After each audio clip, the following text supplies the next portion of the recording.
You have tried to meditate. You have sat down, closed your eyes, and tried to focus on your breath. Maybe you downloaded an app. Maybe someone told you to just be present, and for a few seconds it worked. Your mind was quiet. Your body was still, and you thought, okay, I think I am getting it. Then a thought appeared. Then another. Then a grocery list. Then a conversation you had 6 years ago.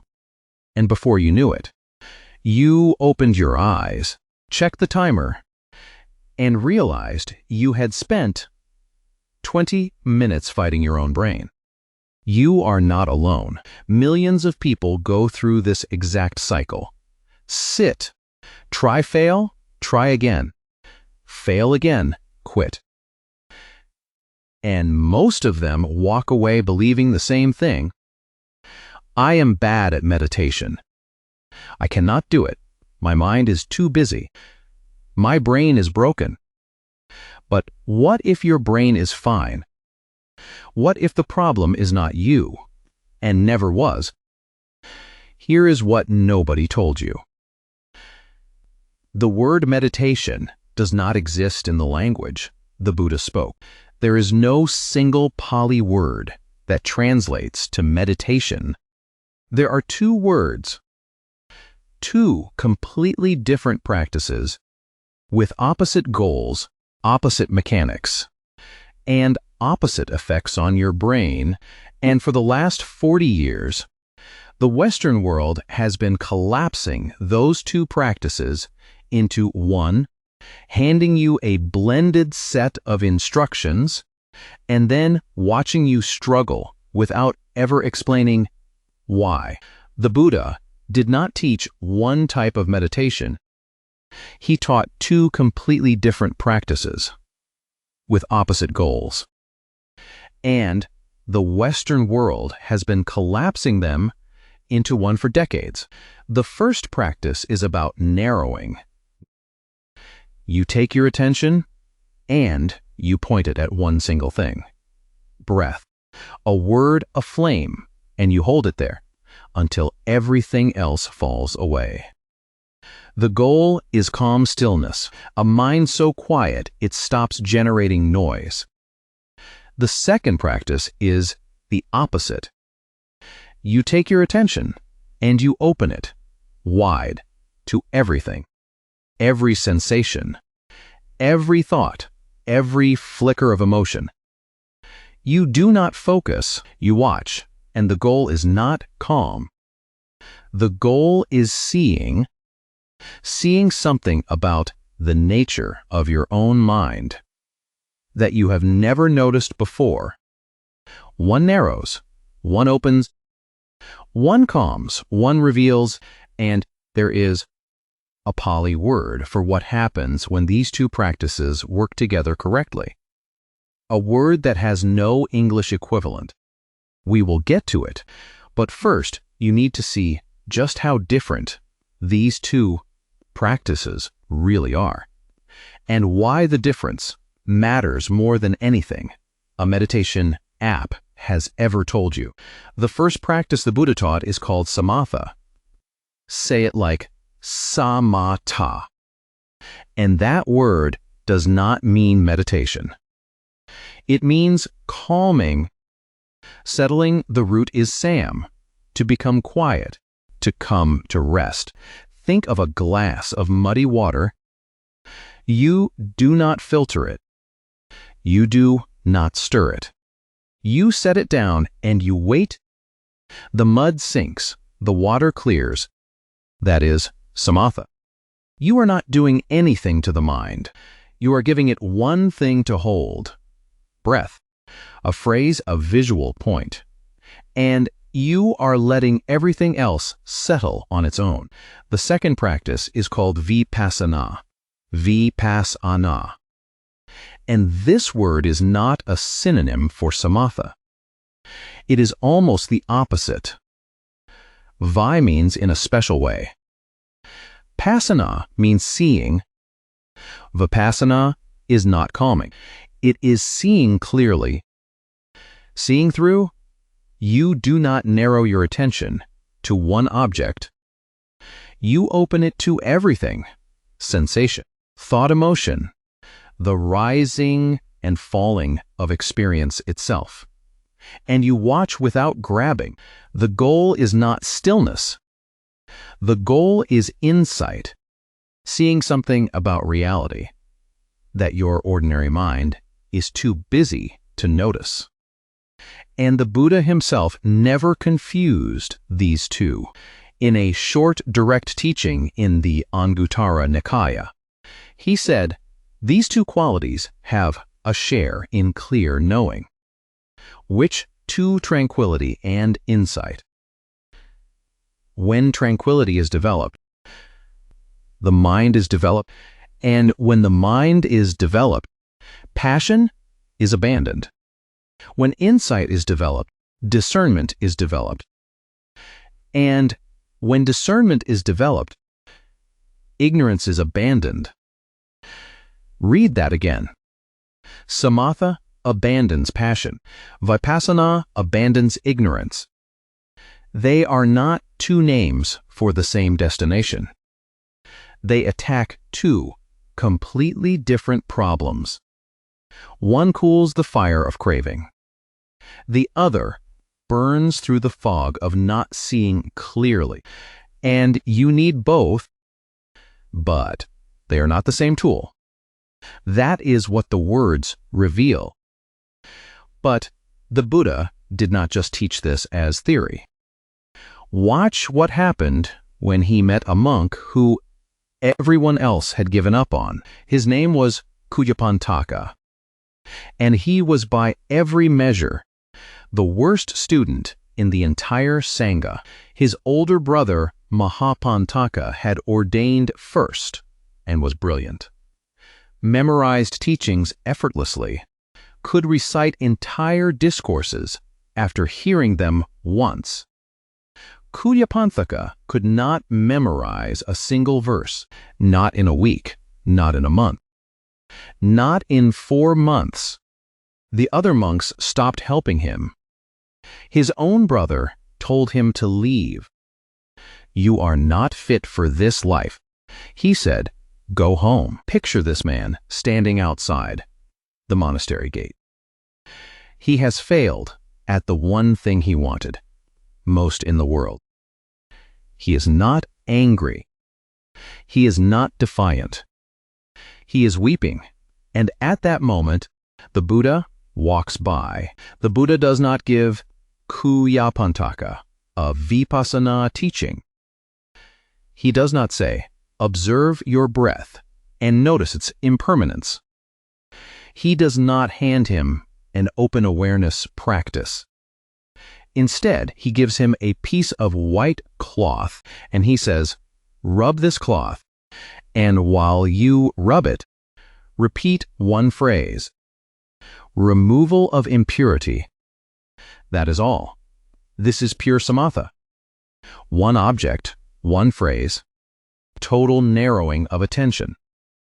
And Kujapaka does it.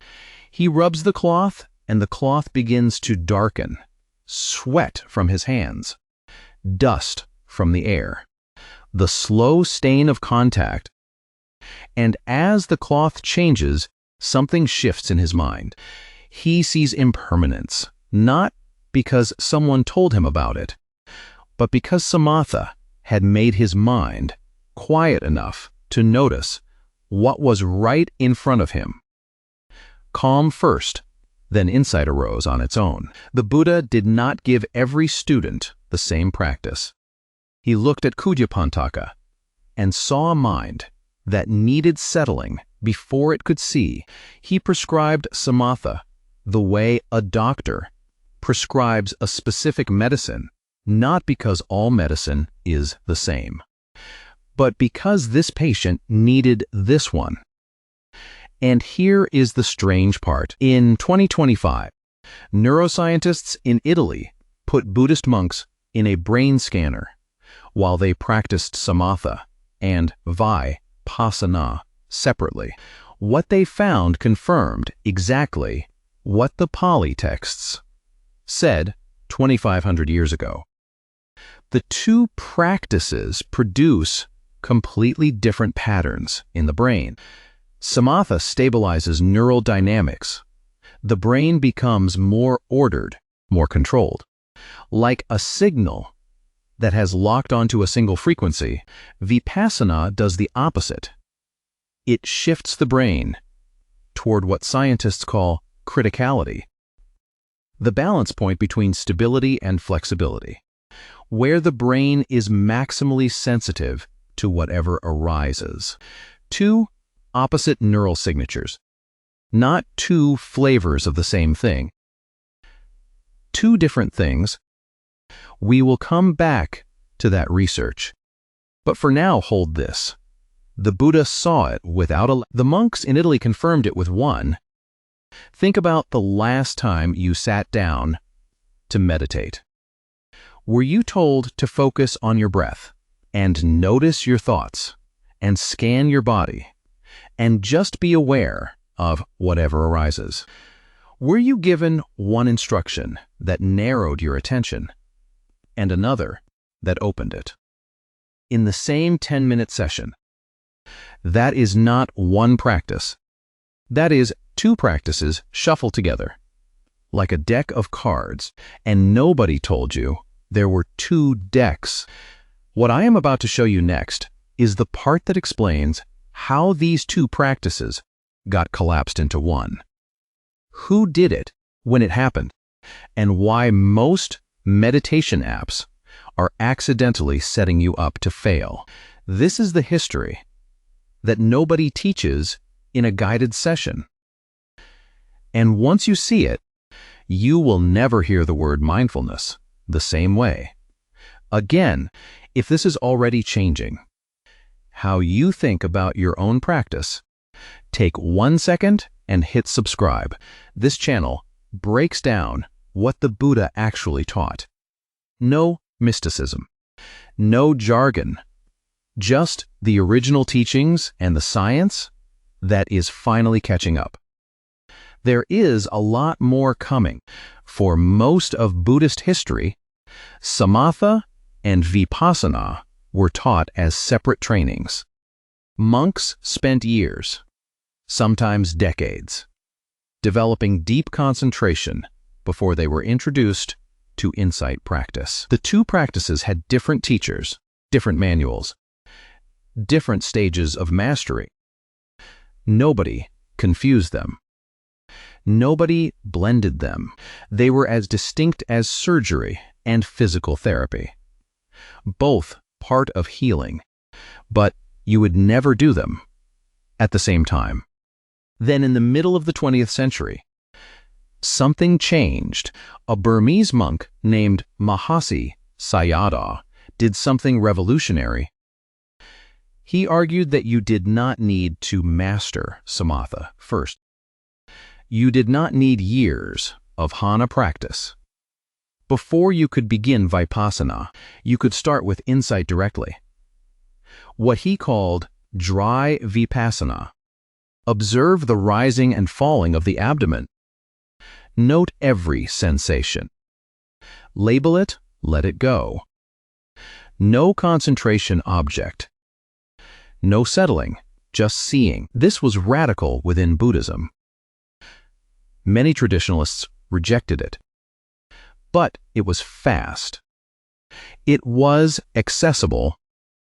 And it worked, or at least, it produced experiences that practitioner recognized as genuine insight. Mahasi Sayadaw's method spread across Burma, then across Southeast Asia, and then, this is the crucial turn, it crossed the ocean. In the 1970s. A group of young Americans traveled to Asia, trained in Mahasi-style vipassana, and came home on fire to share it. Joseph Goldstein, Sharon Salzberg, Jack Kornfield. They founded the Insight Meditation Society in Massachusetts in 1976. And they taught vipassana, not samatha, not the two-practice system. One practice repackaged for Westerners who had never heard of jhana and did not need to. Then came Jon Kabat-Zinn. In 1979, he created a program called Mindfulness-Based Stress Reduction at the University of Massachusetts Medical School. He took vipassana, combined it with Zen sitting, hatha yoga, and the philosophy of Advaita Vedanta, stripped out every Buddhist reference, and reframed the entire thing as a clinical intervention for stress and chronic pain. He called it mindfulness. One word, one concept, one practice, and it exploded. Over 600 medical clinics adopted it. Books, TED Talks, corporate trainings, school programs, all built on one word that replaced two. Then the apps arrived. Headspace, Calm 10% Happier. Each one offered guided sessions that mixed breath, focus with body scans, with open awareness, with visualization. Samatha, instructions, and vipassana instructions shuffled together in the same 10-minute recording. No distinction, no explanation. Just meditate. Each generation of translation stripped away one more layer of separation, until what the Buddha taught as two practices with opposite mechanics became one generic activity that millions of people try, struggle with, and abandon.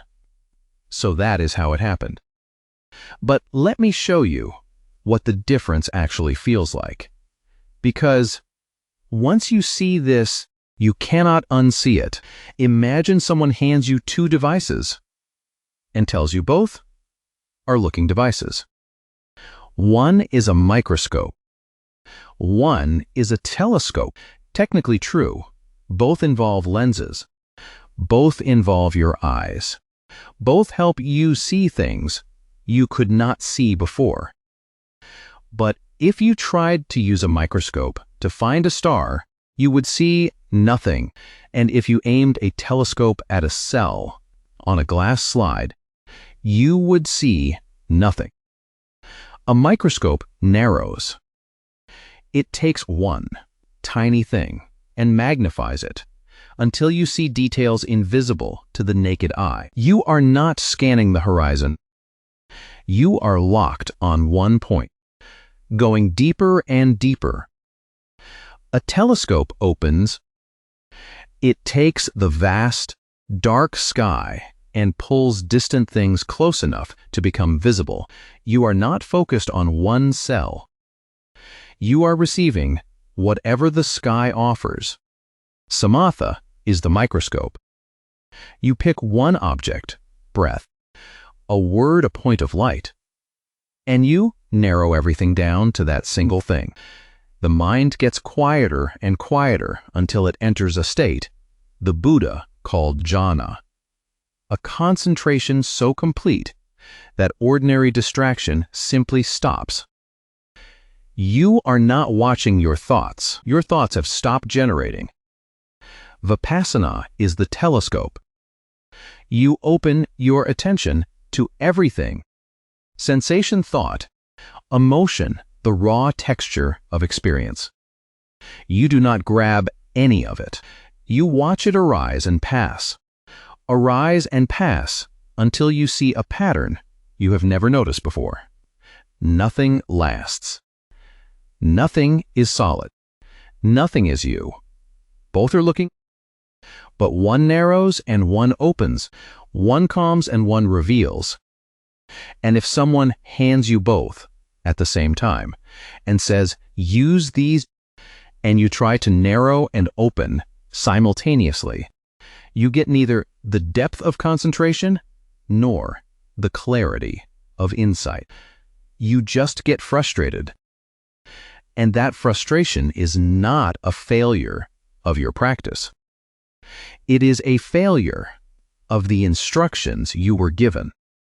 Now, here is one more layer. The English word that replaced both samatha and vipassana is not even a good translation of either one. The word is mindfulness, and the Pali word it supposedly translates. Sati, say it like sashti, does not mean what you have been told. It means. Sati does not mean awareness. It does not mean being present. The original Pali word means memory. Specifically, it means the act of remembering to pay attention. It is not a practice. It is a mental faculty, the capacity to keep something in mind, to not forget what you are supposed to be doing. In the Buddhist system, sati is what keeps you on track during either practice. It reminds you to narrow when you are doing samatha. It reminds you to observe when you are doing vipassana. It is the reminder, not the practice itself.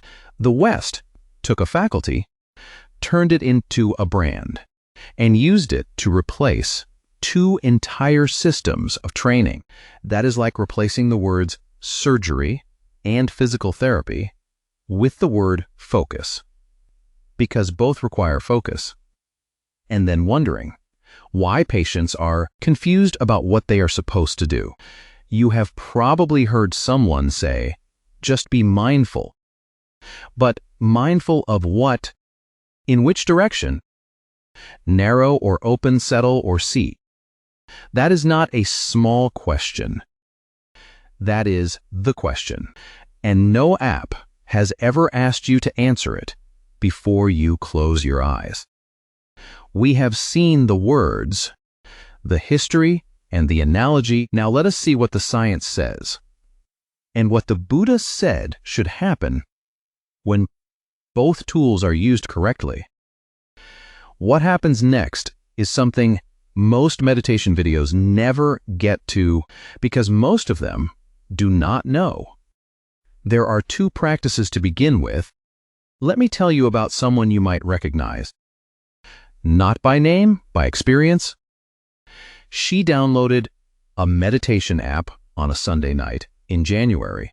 She had just come off the worst year of her life.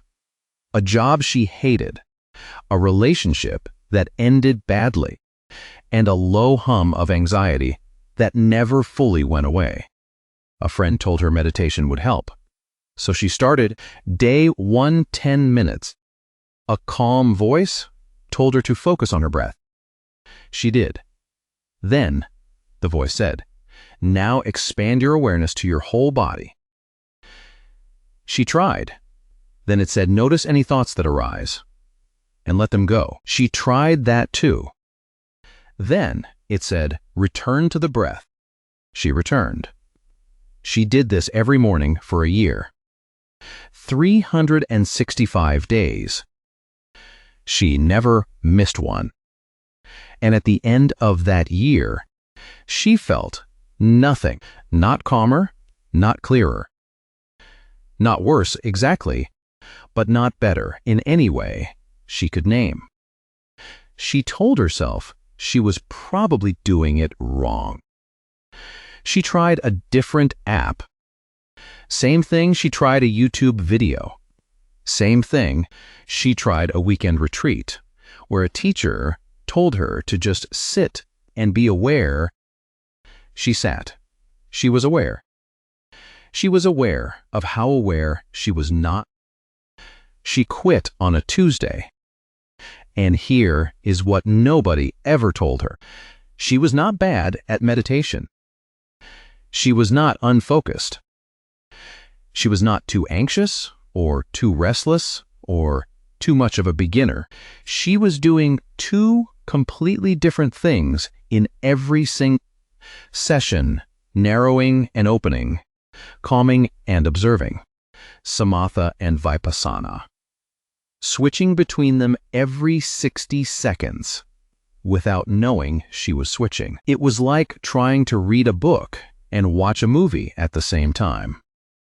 Not because she could not pay attention, because she was paying attention to two things with opposite demands, and the science confirms it. Richard Davidson at the University of Wisconsin spent years scanning the brains of meditators, some with a few weeks of training, others with over 40,000 hours. What he found was exactly what the Pali text predicted. Concentration practice, samatha, activates the prefrontal cortex, the part of the brain responsible for sustained attention and the regulation of focus. The brain locks on. It becomes ordered. Davidson described the most experienced practitioners entering a state of effortless concentration, a brief spike of activity when they begin, then a drop to baseline, as if the mind had found a gear where focus required no effort at all. That is jhana. The texts described it 2,500 years ago. Davidson saw it in a lab, but when the same monks shifted to open monitoring practice, vipassana, the brain did something completely different. Instead of locking on, it opened up. Automated frontal processing decreased. The brain stopped filtering and started receiving. The 2025 study in Italy went even further, using magnetoencephalography to measure the brain signals of Theravada monks while they practiced samatha and vipassana in separate sessions. Their analysis showed that samatha pushes the brain away from what they call the critical point toward stability order control. Vipassana does the opposite. It pulls the brain toward criticality, the tipping point between stability and flexibility, where the mind is maximally sensitive to whatever is happening right now. Two opposite directions, two distinct neural signatures. The brain knows these are different practices. The apps do not. And now, the word I promised you at the beginning. The Pali word is yuganaddha. Say it like yuganaddha. And it has no English equivalent. Yuga means yoke, the wooden beam that connects two oxen to a single cart. Naddha means bound, fastened, tied together. Yuganaddha means yoked in a pair. After the Buddha's death, his closest attendant Ananda gathered monks at a monastery in Kosambi and told them something extraordinary. He said, "Whoever declares the attainment of full liberation does so through one of four paths. First, develop samatha first. Then, vipassana arises from within that calm. Second, develop vipassana first. Then, samatha comes as concentration grows from sustained observation. Third, develop samatha and vipassana, yuganaddha, yoked together, in tandem, each doing its own work, but pulling in the same direction. Fourth, a spontaneous breakthrough when restlessness about the teaching itself settles on its own." This is from the Yuganaddha Sutta, Anguttara Nikaya 4.170, and the most important word in the entire teaching is yoke, because a yoke does not blend two oxen into one animal.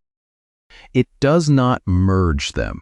It keeps them side by side, each with its own legs, its own strength, its own job, and it harnesses them to one cart.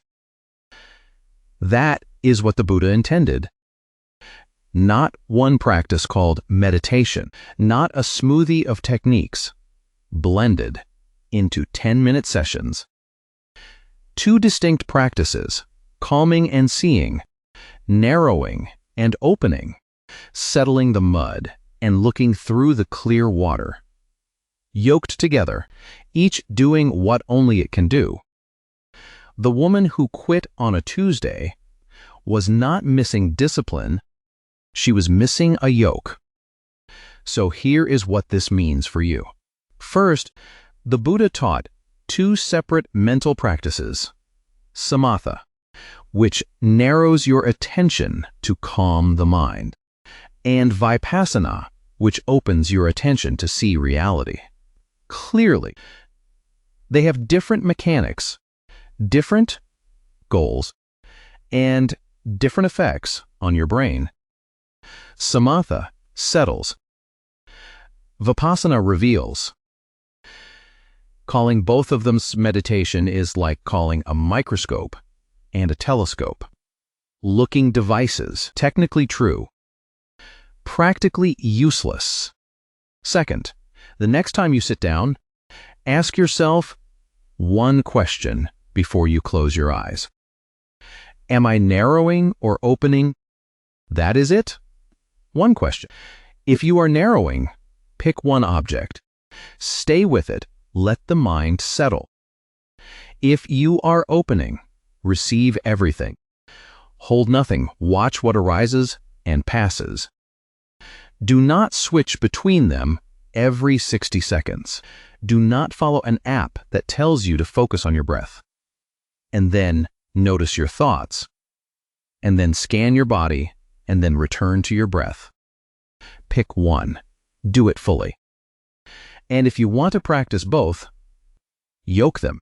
One first, then the other, or side by side with clear intention, but never blended. Never confused. Third, you were never bad at meditation. You were never too distracted or too anxious or too much of a beginner. You were trying to use two tools at once, narrowing and opening in the same breath. And no one told you there were two. The instructions were incomplete, not you. Now you know the difference. And knowing means you are no longer someone who cannot meditate. You are someone who finally has both tools and knows which one to pick up. I want to know something. Which one do you think you have been doing this whole time without realizing it? Samatha or vipassana? Drop it in the comments. I read every single one. If this changed how you see your practice, subscribe. The next video goes deeper into what actually happens inside the mind during jhana, the state that samatha builds toward, and why the Buddha called it the most blissful experience a human being can have without changing anything outside themselves. The Buddha did not say, "Sit down and clear your mind." He said, there are two roads. Pick the one your mind needs today